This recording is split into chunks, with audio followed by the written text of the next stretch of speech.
Guys, it's 1985 Chevy. It's ambulance.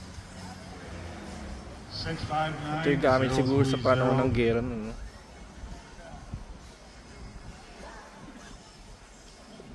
Yung mga tools na gamit sa pang-armies.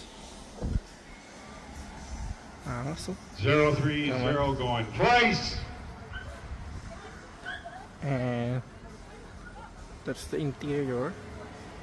Yan, may radyo siya, no? Tapos and ambulance. You have it.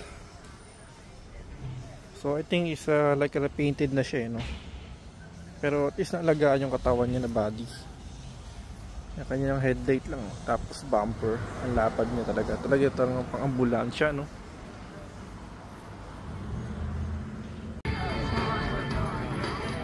So we're here guys at Chippewa Park, which is yung mga car meets talaga. Sa kanila ng mga ano yung mga lolo no?